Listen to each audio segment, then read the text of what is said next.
फैसले लिए, उनके द्वारा लिए गए ये देश में आगे बढ़ाने में उनके योगदान को देखते हुए पार्टी ये मांग करती है कि हमारे नेता आदरणीय रामविलास पासवान जी भारत रत्न से उनको सम्मानित किया जाए। और ये प्रस्ताव आज हमारी राष्ट्रीय परिषद की इस बैठक में उसको औपचारिक तौर पर उसको सर्वसहमति से उसको पारित किया गया।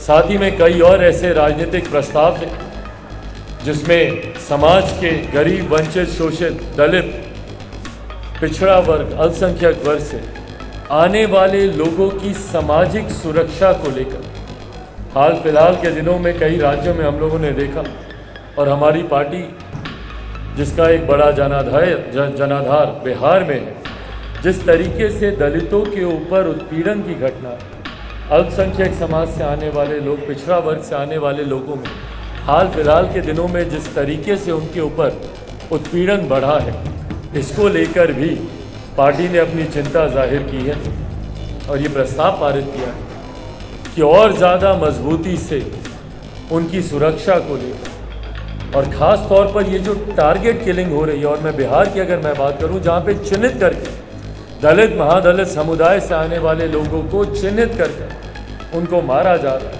ऐसे लोग जो चौकीदार के पेशे में, ऐसे लोग जो कि ख़ास तौर पर इस वर्ग से आते हैं, उनको जिस तरीके से टारगेट बिहार में किया जा रहा है, उसको लेकर भी, उनकी सुरक्षा को लेकर भी हम लोगों ने प्रस्ताव यहाँ पर पारित करने का हम लोगों ने काम किया।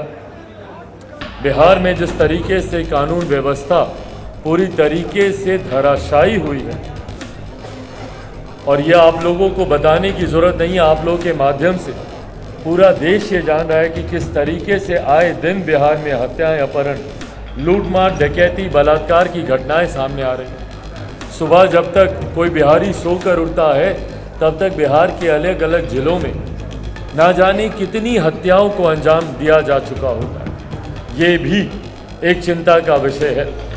इसी के साथ बिहार में विभिन्न प्रकार के जो अत्याचार हो रहे हैं, विभिन्न तरीके के कानूनों की आड़ में, शराबबंदी कानून की आड़ में जिस तरीके से हत्याओं की एक नई श्रृंखला शुरू की गई है, जहरीली शराब परोसकर जिस तरीके से बिहारियों को हत्या के, मौत के घाट उतार दिया जा रहा है, भाई ये भी हत्या की श्रेणी में ही आता है। अगर आप किसी को खाने में जहर देकर मारते हैं तो इसको भी हत्या की श्रेणी में ही लिया जाएगा। एक अराजक परिस्थिति बिहार में उत्पन्न हो गई।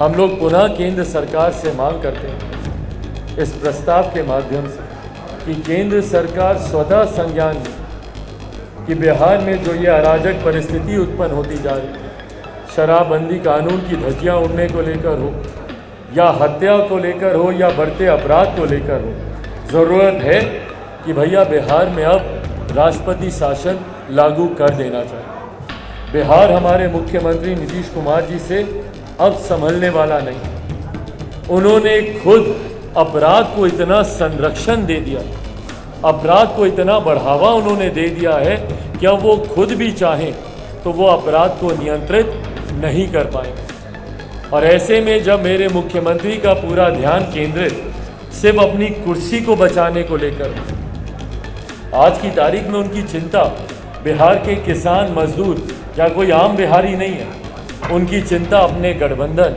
अपने नेता, अपने दल के लोग बन के रहे, जहां एक के बाद एक उन्हीं की पार्टी के कई नेता उन्हें छोड़कर जा रहे हैं। तो वहीं मुख्यमंत्री कैसे इस विपरीत परिस्थिति में भी मुख्यमंत्री बने रहे, किसका आशीर्वाद लें, किसकी कृपा लें, उनका पूरा ध्यान इस ओर केंद्रित है। ऐसे में आज की तारीख में बिहार या बिहारियों की सुध लेने वाला अब कोई नहीं। ऐसे में मैं पुनः केंद्र सरकार और केंद्रीय गृह मंत्री से आग्रह करूंगा कि बिहार की वास्तुस्थिति का संज्ञान लें और बिहार में जल्द से जल्द राष्ट्रपति शासन लागू किया जाए। ये सिफारिश मैं महामहिम राज्यपाल जी से भी करता हूँ कि बिहारियों को सुरक्षा का भाव देना आज की तारीख में ज़रूरी है। ऐसे में राष्ट्रपति शासन लागू करने की सिफारिश माँ महिम राज्यपाल दें। वैसे भी बिहार सरकार भैया अब कुछ दिनों की मेहमान रह गई है वहाँ पर। जिस तरीके से गठबंधन में भी एक के बाद एक विरोधाभास देखने को मिलता है, वर्चस्व की लड़ाई वहाँ पर आ गई है। मुख्यमंत्री कितने दिन तक मुख्यमंत्री रहेंगे, उनकी जगह कौन से दल के नेता आके मुख्यमंत्री बनेंगे, या आपस की खींचातान, ये स्वतः एक कारण बनेगा इस सरकार के गिरने का। पर तब तक बिहारियों में सुरक्षा का भाव रहे, इसके लिए राष्ट्रीय परिषद की इस बैठक के माध्यम से पुनः हम लोग केंद्र सरकार से ये आग्रह करेंगे कि बिहार की गिरती कानून व्यवस्था का स्वतः संज्ञान लेते हुए वहाँ पर राष्ट्रपति शासन लागू किया जाए।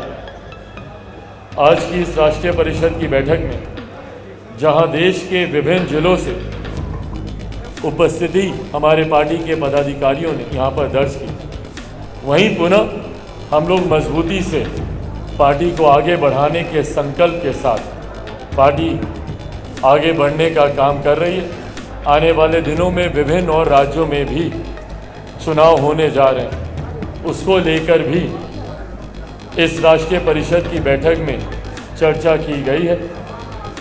अभी इसके बाद पुनः और चर्चाएं भी होंगी, पर जिन जिन राज्यों में आने वाले दिनों में लोकल बॉडी के चुनाव हों या विधानसभा के चुनाव हों, पार्टी ने ये फैसला लिया है कि जैसे पूर्वोत्तर के राज्यों में हम लोगों ने अपने प्रत्याशी खड़े किए, उसी तरीके से कर्नाटक हो, राजस्थान हो या जिन भी और राज्यों में आने वाले दिनों में अभी चुनाव हैं, वहाँ पर पार्टी अपने उम्मीदवार उतारेगी। ये गठबंधन के तहत होगा या पार्टी अकेले जिस तरीके से नागालैंड में चुनाव लड़ी वैसे ही चुनाव लड़ेगी, ये अभी अंतिम निर्णय पार्टी के संसदीय बोर्ड के द्वारा लिया जाएगा। बट हाँ, इतना ज़रूर तय है कि आने वाले दिनों में जहाँ जहाँ पे भी चुनाव होंगे वहाँ पर भी लोक जनशक्ति पार्टी रामविलास अपने उम्मीदवार उतारेगी। अब इसके अलावा अगर आप लोगों के कोई भी सवाल है।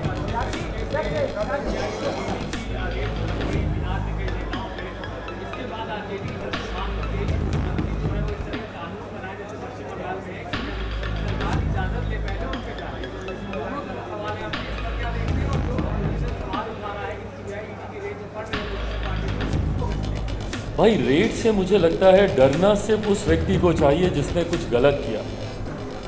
अगर आपने कुछ गलत नहीं किया तो सीबीआई की हो, आईटी की हो, ईडी की हो, इससे क्या फ़र्क पड़ता है। अगर आप ये कहते भी हैं, और मैं नहीं मानता क्योंकि मैं मानना चाहूँगा कि ये स्वतंत्र संस्थाएं हैं और इनकी विश्वसनीयता का बने रहना भारत के मूल ढांचे के लिए बहुत ज़्यादा ज़रूरी है।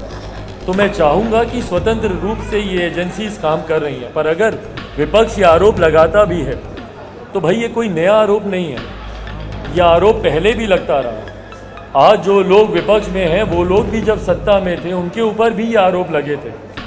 सीबीआई किसी का तोता है।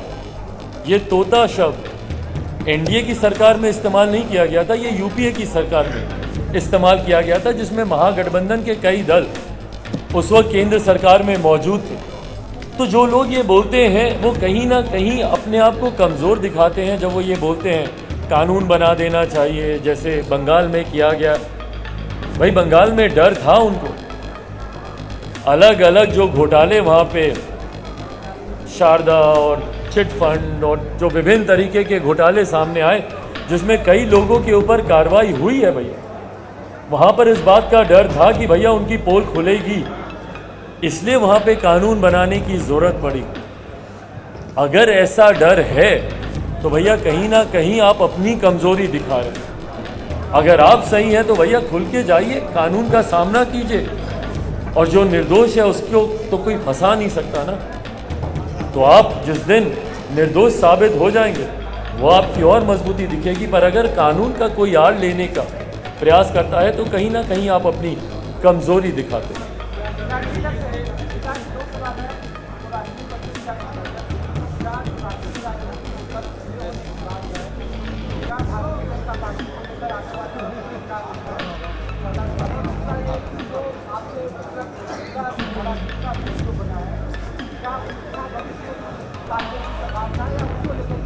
भाई, राष्ट्रीय राजनीति में आपके दोनों प्रश्नों का मैं जवाब देता हूं। पहला प्रश्न, राष्ट्रीय राजनीति में विकल्प इसकी संभावनाएं आज की तारीख में नहीं दिखती हैं, क्योंकि जितनी बार विपक्ष एकजुटता दिखाने का प्रयास करता है वो प्रयास पूरा होने से पहले ही वो धराशायी हो जाता है। हम लोगों ने अनेकों ऐसी तस्वीरें देखी हैं जहाँ पे एक मंच पे तमाम विपक्षी दल एक दूसरे के साथ हाथ में हाथ पकड़कर फोटो खिंचाने का प्रयास करते हैं, वो सिर्फ एक फोटो ऑप ही बन के रह जाते हैं। क्योंकि जितने ऐसे दल आपको एक साथ एक मंच पर दिखते हैं तो उतने ही एक मंच पर एक साथ आपको प्रधानमंत्री पद के दावेदार भी दिखाई देते हैं। इन तमाम दलों की व्यक्तिगत महत्वाकांक्षाएं इतनी हैं। कितनी बार राष्ट्रीय विपक्षीय दलों की बैठक में कई दल अपनी व्यक्तिगत महत्वाकांक्षाओं की वजह से सम्मिलित नहीं होते, तो वो एकजुटता हो ही नहीं पाती है। और भैया ये एकजुटता दिखाने से ज़्यादा आपकी सोच का सामने आना ज़रूरी है। क्या सिर्फ एक व्यक्ति विशेष को हराने के लिए आप एक साथ आना चाहते हैं, या आप राष्ट्र निर्माण या देश के विकास के लिए आप सामने आना चाहते हैं? आपकी लड़ाई किससे है भैया? सिर्फ नरेंद्र मोदी को हराने की आपकी लड़ाई है, या किसी विचारधारा से लड़ने के खिलाफ आपकी लड़ाई? अगर किसी विचारधारा के खिलाफ आप लड़ना चाहते हैं तो आपकी विचारधारा क्या है बताइए ना भाई। आज की तारीख में विपक्ष की विचारधारा ही स्पष्ट नहीं होती है। भाई मैं उनके दूसरे प्रश्न का भी एक बार जवाब दे दूं।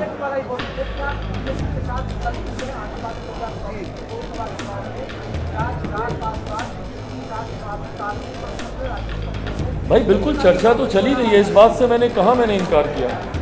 पर हाँ, इस बात को भी मैंने हमेशा कहा है कि लोक जनशक्ति पार्टी रामविलास 2024 के लोकसभा के चुनाव में, या संभवतः उसी वक्त बिहार में मध्यावधि चुनाव भी होंगे, किस गठबंधन के साथ होगी ये फैसला चुनाव के वक्त ही किया जाए। यकीनन मेरी चर्चाएं चल रही हैं, पर अंतिम फैसला भाई बहुत से विषय होते हैं जिस पे चर्चा जब तक पूरी नहीं हो जाए गठबंधन की घोषणा करने का मतलब नहीं बनता है। लोक जनशक्ति पार्टी रामविलास एक सोच के साथ आगे बढ़ रही है। बिहार की अगर मैं बात करूं, बिहार फर्स्ट, बिहारी फर्स्ट का विजन है। लोकसभा सीटों पर तालमेल की बात है, विधानसभा पे तालमेल की बात है। तो इन तमाम विषयों पर चर्चा चल रही है, पर जब तक कोई अंतिम मोहर नहीं लगती तब तक गठबंधन की जल्दबाजी में घोषणा करना उचित नहीं होता।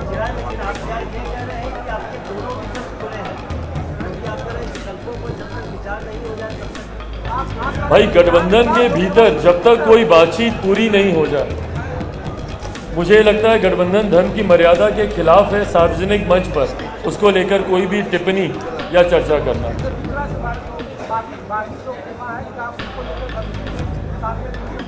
भाई कहाँ तालमेल की संभावना रह जाती है भाई? बिल्कुल कोई संभावना किसी भी दूसरे गुट के साथ तालमेल की बचती नहीं है, क्योंकि वो गुट बार बार इस बात को स्पष्ट कर रहा है कि सूरज पश्चिम से उग जाएगा पर चिराग के साथ हमारा कोई रिश्ता नहीं रहेगा। तो संभावनाओं की का प्रश्न ही नहीं उठता।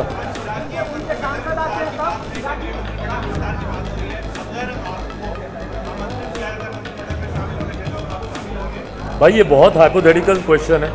मुझे नहीं पता कि मंत्रिमंडल का विस्तार होगा नहीं होगा, होगा तो उसमें कौन जाएगा नहीं जाएगा, ये बहुत हाइपोथेटिकल है। पूर्णतः ये विशेषाधिकार प्रधानमंत्री जी का होता है कि वो किसको अपने मंत्रिमंडल में लेते हैं नहीं लेते हैं। इसके ऊपर चर्चा या कोई भी टिप्पणी तभी की जाएगी जब कोई अधिकृत इसके ऊपर कोई जानकारी या सूचना सामने। हाँ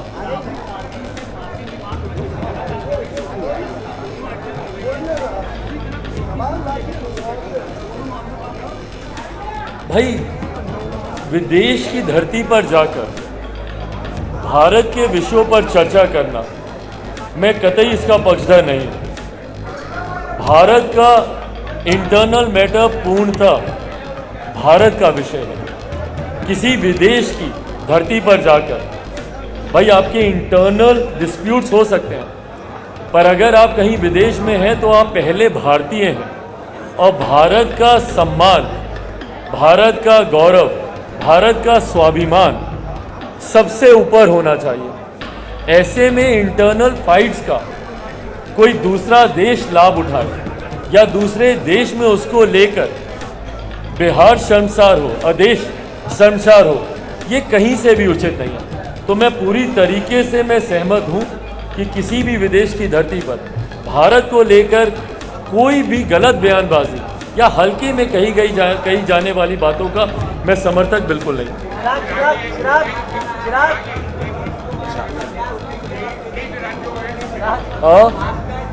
क्या भाई वो कब संन्यास लेते हैं और कौन मुख्यमंत्री बनता है, मुझे उससे कोई फर्क नहीं पड़ता। मेरे मुख्यमंत्री बने नहीं बने, कब तक मुख्यमंत्री रहते, मेरी वो चिंता ही नहीं है। पर जब तक आप मुख्यमंत्री हैं तब तक तो बिहार और बिहारियों की चिंता कर लीजिए, ये मेरी अपेक्षा मेरे मुख्यमंत्री से।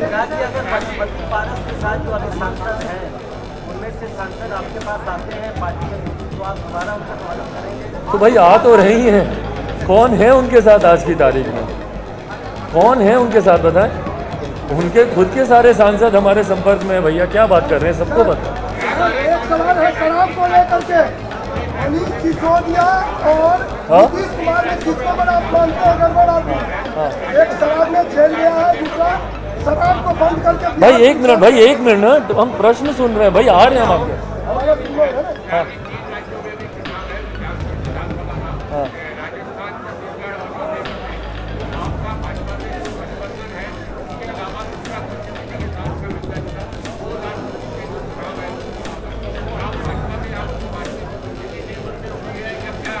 भाई मैं आपके प्रश्न का जवाब पहले ही दे चुका हूँ। ज़रूर चर्चाएं चल रही हैं, बट अभी कुछ ऐसा कॉन्क्रीट नहीं है कि हम लोग बोलें कि हाँ गठबंधन के तहत हम लोग 24 का चुनाव लड़ रहे हैं। वो परिस्थितियाँ चुनाव के आसपास कैसी बनती है वो साझा की जाएंगी, बट बाकी जिन राज्यों में चुनाव है वहाँ पर पार्टी अपने प्रत्याशी ज़रूर उतारेगी। विधानसभा के चुनाव हो या लोकल बॉडी के चुनाव हो, वहाँ पर लोक जनशक्ति पार्टी रामविलास अपने कैंडिडेट ज़रूर उतारेगी। हाँ भाई, मैं शराब को लेकर के आपसे प्रश्न करना चाहता हूँ। एक तरफ मनीष सिसोदिया को जेल दिया गया है, जबकि बिहार के मुख्यमंत्री 3,20,000 करोड़ रुपए का नुकसान बिहार का करवाने के बाद भी घर घर शराब बिकवा रहा है, तो वो क्यों नहीं जेल गया? इसके लिए आप क्या कर रहे हैं?